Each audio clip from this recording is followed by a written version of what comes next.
Ketika saya mendapatkan tugas 10 tahun yang lalu ke Kentucky, ada hal yang sering dilakukan oleh Pentagon, yaitu simulasi currency warfare. Dilakukannya di pangkalan Akademi Militer di Kentucky ini. Benarlah, salah satunya adalah taktik perang uang atau currency warfare adalah dengan membuat dolar reset value atau dolar dimainkan nilainya. Oke, kita sekarang membicarakan tentang currency domination. Sebentar, currency domination adalah kunci untuk menjadi negara berdaulat. Inilah pelajaran penting bernegara. Salah satunya, sekali lagi, informasi ini juga akan membuat rupiah menjadi kuat. Kembali ke pelajaran sejarah sebentar. Kita semua masih ingat di tahun 97-98 itu ada serangan ekonomi hitman kepada pemerintahan Soeharto, menyerang rupiah dari 2.700-an ke 15 ribuan dalam waktu 6 bulan. Indonesia rontok ketika itu. Krisis moneter, lalu krisis pemerintahan. Rezim otoritarian Soeharto terjungkal. Inilah hal yang dilakukan di pangkalan Kentucky, tempat simulasi currency warfare dilakukan. Anda, seperti saya kala itu, akan tegang bagaimana simulasi yang mereka lakukan ini semua dengan perhitungan matematik yang rinci, detail, dan jelimet. Mereka melakukannya, sekali lagi, yang namanya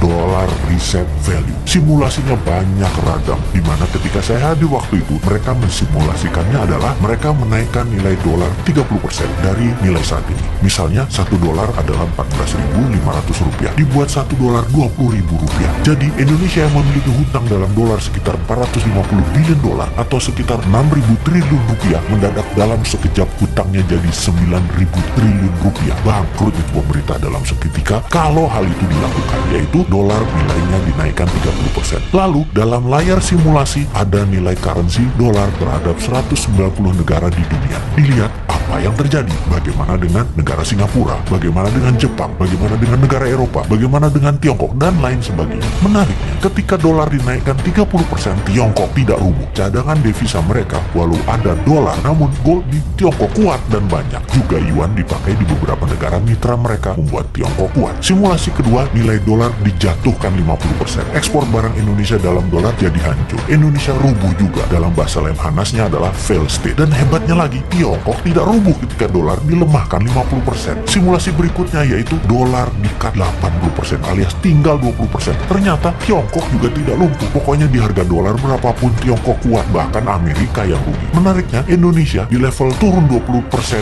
sudah paria, di level 30% atau 40% bahkan lumpuh negaranya, dan di level 50% fail state, negara gagal. Dan benar deh, dibawa ke harga dolar menjadi 18.000 aja dalam seketika.